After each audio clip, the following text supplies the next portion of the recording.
You're terribly late, you naughty. This week at the movies, from mega blockbusters to independent films, there's been a lot to love and hate in 2010. You have got to be kidding me! But what are the best and worst movies of the year so far? We've got the answers in our mid-year intermission. We are choosing you to be a part of rock and roll history. I came here to find weapons and save lives. Let's get this party started. It's almost June, so we figured it's a great time to name the best and worst movies of the year so far with a mid-year intermission. I'm Michael Phillips of the Chicago Tribune. And I'm A.O. Scott of the New York Times. We're breaking our lists down into genres, and first up is action, which covers everything from comic book violence to real-world Iraq War carnage. Is that thing loaded? I don't think it's loaded. One way to find out. Tool up, honey bunny. It's time to get bad guys. Now's a good time to do something. You take them out. I've got him. A lot of stuff blowing up on the screens this year, as always. I think my favorite in this genre was the Iraq War movie, Paul Greengrass's Green Zone, starring Matt Damon, which kind of takes you back to the early days and sort of imagines the cooking up of the intelligence that led to the war, but with lots of actions and chasing and stuff blowing up. I thought it was a good movie. Right. I was sort of alone. I was more uneasy with this mixture of real life and pulp elements. For me, it's too soon. For you, it's too late, right? And it was a big flop for everyone. For most audiences, it was never. Yes. So what about you? There you go. For me, I go with a much less high-minded picture. The Book of Eli was, frankly, my favorite in just kind of a satisfying, arguably brainless but very well-made kind of popcorn picture, and I think it sort of asserts Denzel Washington's stardom. It also asserts a certain kind of medium-budget filmmaking I really respond to. It's pulpy and violent, but not sort of excessive. Post-apocalyptic man on the road, end of the world thing. It didn't do much. Nothing for me, but nowhere near as bad as my pick for the worst. And it was hard to narrow this one down, but I went with Cop Out, Kevin Smith's film starring Bruce Willis and Tracy Morgan, which could have been also worst comedy, could have been worst buddy picture, could have been a lot of worsts. Worst decision, really, in almost any realm of discipline. No, and the heartbreaker there is that Kevin Smith is a marvelous filmmaker in many ways, and in this case, he's just hogtied by some of the worst material I've seen in any genre and all both year. Tracy Morgan and Bruce Willis have some talent, some potential, and your Next worst. time, for my money, it goes back to a kind of comic book adaptation that I resist mightily, which is Kick-Ass in this case. I like the graphic novel well enough, but the movie version proves that you cannot simply replicate the same kind of ultra-violence from the page on the screen and just call it a day. That's not good enough. Yes, dumb, nasty, very overrated movie, I think.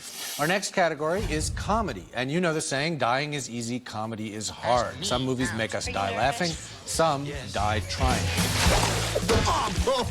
Nailed it. It must be some kind of hot tub time machine. Youth is wasted on the young. I'd go further. I'd go, life is wasted on people. Tony, in this genre, my favorite is Greenberg, a film which some died watching. It causes so much pain, so much psychic pain, and they're dealing with a character played by Ben Stiller, who is a deeply unpleasant character, and yet I think because of writer-director Noam Baumbach's skill, obsessively funny and wormy and just a memorable character, and I really thought it sort of heartbreaking too. I mean, I think I put this more in the kind of the sad than the funny movies. I mean, it is very, very sharp and witty and humorous and a wonderful movie. It left me feeling more melancholy than exhilarated, which is sort of true of my favorite comedy so far this year. Also, which is Hot Tub Time Machine, which for someone who was in their 20s in the 1980s is kind of the midlife crisis movie of the year. It like all kind of gross, coarse, lowbrow movies, it's hit and miss. There's some really dumb gags that don't work, but there's some that really do. And I have to say, Rob Corddry and especially Craig Robinson. Craig Robinson is great underplayer. One of my new favorite character actors. No, absolutely. So what's your worst comedy? Our Family Wedding, a sitcom, a cross-racial sitcom that takes place in modern-day L.A., which seems to be on a different planet altogether. And awful. And Forrest Whitaker, a very fine actor, just struggling with very, very bad material. For me, I have to say, and it's tough. There's no shortage of bad comedies out there. For me, the one that has the least discernible reason for existing is she's out of my league, which is just, I mean, it's kind of like a generic supermarket knockoff of a name brand. It's like, this is just as good as a Judd Apatow movie. It's got a schlubby guy and a super hot, you know, babe, and they're going to get together. If they charge $3 to get in, then maybe it would have been a rubbish. No, rough going. And speaking of rough going, it's been a tough year for romantic comedies, but we've found two that give us hope for the future. It's our mid-year intermission. Hello, Denzel. He doesn't approve, which makes this all the more fun. You are a bounty hunter? I gotta take you to jail. You really think you could get me back? Yeah, but you're gonna hate me by the time I'm through with you. The next category in our mid-year intermission is romantic comedy. And this year, rom-coms have taught us a lot. For example, when in Rome, when you're writing your letters to Juliet or to your bounty hunter, it's good to have a backup plan. Okay, maybe not, but you get the point. Tony, what about you? Well, I think sometimes you find a romantic comedy that is just right. And Just Right is my pick for the best. By far, I think. By far. In this very, very lame, hobbled, you know, dying maybe genre. Moribund anyway. Yeah, well, Queen Latifah and Common, who do just what you want the principals in a romantic comedy to do, which is give you some feeling, some humor, some nice emotion, and just wrap it all up in a very charming No, it's package. a very pleasing film, and it's actually got decent human beings on the screen. Yes. And what I like about it, it's got something in common with my favorite of the year so far, Letters to Juliet. They both opened the same week, defying every single odd after all these pictures of pain. And then it's two pictures that actually kind of know what they're doing, have the right actors to bring it to life. So let's, if we can, dive back into that world of pain. What for you, in a crowded field, is the worst romantic comedy? Field, Jennifer Aniston, you know, big talent, and terrible luck. The Bounty Hunter, for my money, it was the most painful. It's the kind of action comedy I just detest. It's sort of slapstick. It gives slapstick a bad name and romance a bad name. Yes, my pick, I would say between Leap Year and When in Rome, which I can't even tell apart in my memory. Right. Because they involve some kind of travel to some foreign country. Right. I go with When in Rome by a nose. All right, good. Coming up next, tales of real-life women make our lists for the best movies of the year so far as we continue our mid-year intermission. Next week, Jake Gyllenhaal stars in the desert adventure Prince of Persia, The Sands of Time. Give me the dagger! And Sarah Jessica Parker is back in Sex and the City 2. You haven't seen anything yet. Next week at the movies. I'm Joan Jett. I want to start an all-girl rock band. Danny's looking at you. You can see all around without moving his head. It really looks terrible.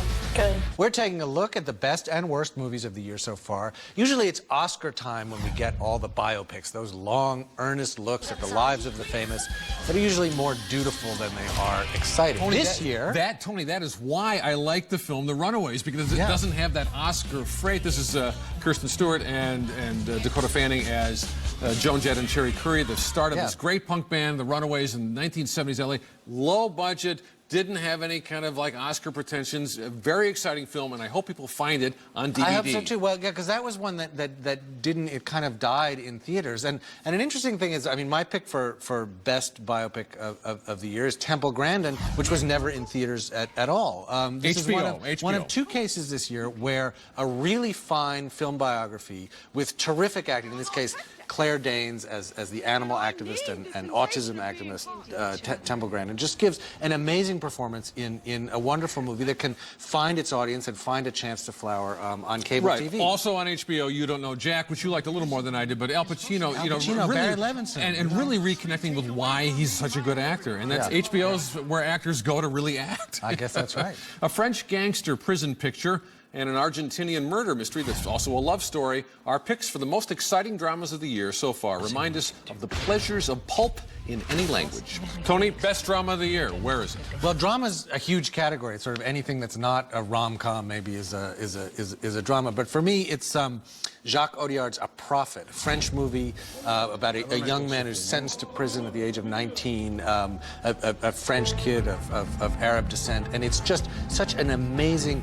character study. It's an underworld drama. It's a crime drama. It's a psychological drama. It's sort of everything you want. Just an amazing piece of work. And I'd really say, exciting I movie. would say this exact same thing about my pick from Argentina, The Secret in Their Eyes, which won the Oscar this year, which gave me no hope for its quality. But nonetheless, it comes along. It's terrific. Really good movie. It's like 5 different genres at once, and it's the kind. Both films are genre pictures that if audiences find them, they will love them. Yes, they will, and people shouldn't be intimidated by the subtitles. No, And they should never be people intimidated should by not, subtitles. in the case of the worst, should not be fooled by the presence of some very important performers and movie stars. For example, this will shock you, but Miley Cyrus's participation in a genre does not guarantee that it will be any good. For me, Which the film are you worst, talking about? I am talking about the last song in which she plays, I don't know, some kind of musician whose father is ill, and they're on the beach, and there's some turtles, and For I don't know. some reason, I did not hate that film. I think because of Greg Kinnear, but well, what did you hate though? I gotta say, Harry Brown, despite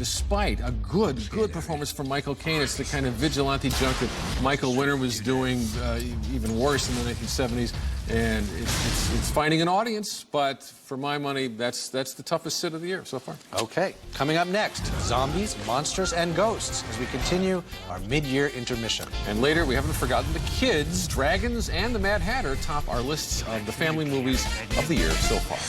It's impossible. And if you believe it is. You really shouldn't fall asleep in class. I think my predecessor was murdered.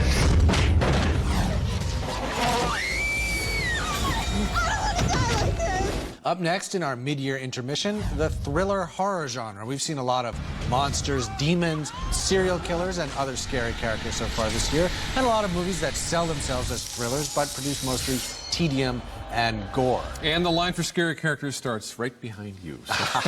That's right. Yours? For my money, it's The Crazies, a remake of the George Romero horror film from the 70s. It's one of the rare remakes, I think, that is better than the original.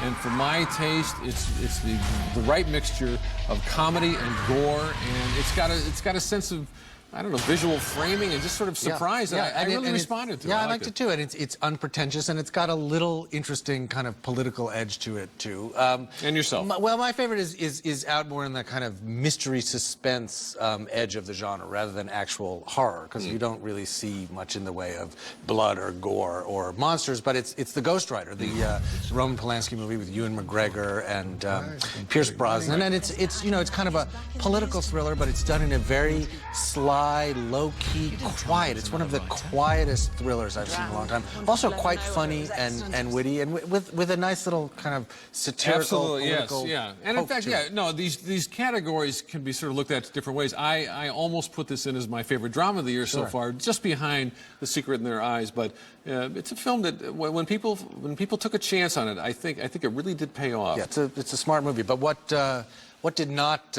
thrill you? Well, absurd as it is to talk about The Ghost Rider in the same breath as A Nightmare on Elm Street, I'd say A Nightmare on Elm Street. I have seen worse made films this year. It's not a slovenly piece of work.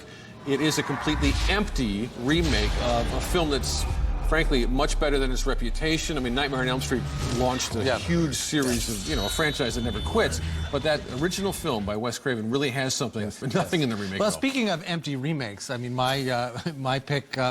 Maybe actually one of the worst made, slovenliest movies I've seen. It's The Wolfman with Benicio del Toro, Anthony Hopkins, and Emily Blunt. Just a sort of a Victorian slasher picture. It looked terrible. It sounded worse. I know you like it. You know, I'm alone. We all have our indefensible whatevers. Now, that's mine. But there is one kind of thrillery horror suspense movie this year that's probably been the most controversial, the most divisive, the most argued about movie of the year. I think you're speaking of Shutter Island. I'm speaking of Shutter Island. Neither you and I did not go for it on this show. A lot of other critics and some large portion of the audience did. Yeah. What do you think is about? What do you think that's about? That split. Well, I'm truly eager to see it again. Only just to see if my resistance to the the style in which it's made, which to me suffocates everything, and it only becomes about the films it's referencing. Right. Maybe some of that recedes and you find strengths you didn't see before. And I love that kind of discovery, or a sense of like, well, maybe a misjudgment. But I have to say, on the first time through, it did just feel, certainly no worst of list maker. No, but a minor Scorsese film, don't you think? And a big disappointment, too. I think so. Our next category is documentaries, and they are no less personal or subjective than any other movie genre. If you don't believe us, well, take a look sometime at our picks for the sharpest slices of real life so far this year. Street art was poised to become the biggest countercultural movement since punk. Jack Abramoff could sweet-talk a dog off a meat truck. He's that persuasive. There have been a lot of good ones. I would say I like sort of muckraking political documentaries, and there's one called Casino Jack in the United States of Money, directed by Alex Gibney, who did the Enron doc. It's about Jack Abramoff, the lobbyist and fixer, now in prison, sort of a stalwart of the conservative movement, and a big-time crook. And it's almost like a mystery novel, I don't know, an Elmore Leonard novel brought to the screen. It's amazing, just a few years after the fact, that people have forgotten the name Jack Abramoff, and he was, and in a way, this film remakes him as a symbol of a certain kind of DC corruption. Yeah. Good film. What would be your pick?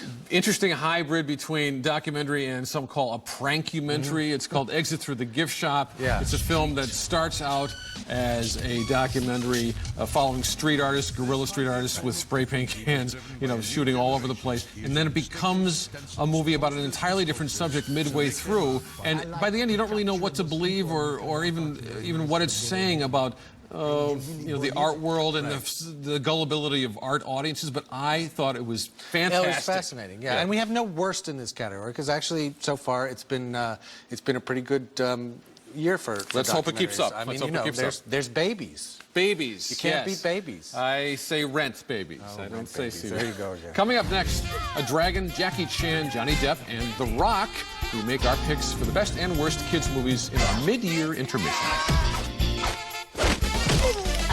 Closed captioning for At the Movies is sponsored by Hotel provided by Park Hyatt Chicago, Chicago's award-winning hotel and luxury dining experience, located in the heart of Chicago's Magnificent Mile on Water Tower Square. I guess it's just you and me, huh? No, just you. Help us make the world right again. As we name the best and worst movies of the year so far, it's now time for the kids category. Hollywood loves children, or at least it loves the money that parents are willing to spend to take their children to the movies, especially now that we're being asked to shell out a surcharge for 3D with movies like Alice in Wonderland and How to Train Your Dragon, which just happened to be... Speaking of which, Yes. No, for my money, How to Train Your Dragon is the best film, arguably in a couple different categories. This is truly an example of the film that is worth the $3 or whatever 3D upcharge. It's not a classic on the Pixar level, but it is a completely satisfying visual storytelling experience, and it's working like gangbusters with all ages. And yourself. Well, mine is one that didn't need the 3D, and that works just fine in 2D, which is Tim Burton's Alice in Wonderland, which is kind of a reimagining of the Lewis Carroll classic. It's a movie that has some flaws and some soft spots, but I just found its visual world, its characters, its mood, the way that it didn't really, worry too much about telling a story or preaching a moral. I just found it really kind of captivating and magical. Right, I would say it was better than the Willy Wonka, Burton's previous picture. Yes, absolutely. And worst for children? From the semi-sublime to the ridiculous, I mean, the Tooth Fairy, for my money, is the low ender to beat right now.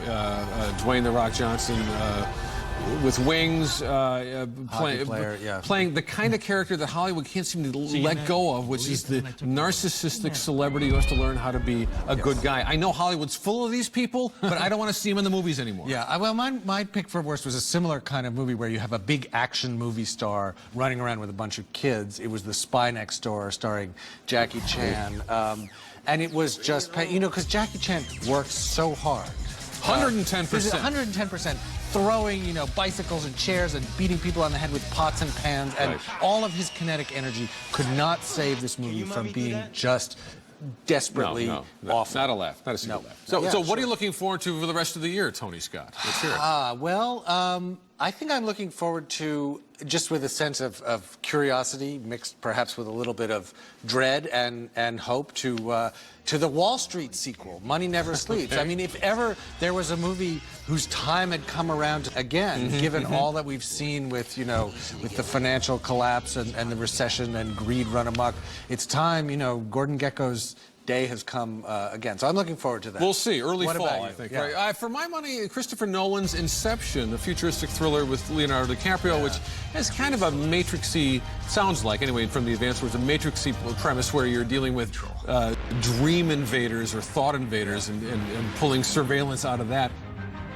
If Nolan can imagine a world we haven't seen, then we have a film to reckon with. Some very intriguing trailers and internet teasers on that. We'll see. Coming off The Dark Knight, you know, he's a director to contend with. Yeah. So that's it for now. We want to hear your picks for the best and worst movies of the year so far.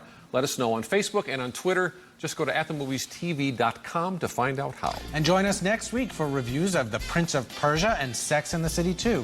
Until then, we'll be at the movies.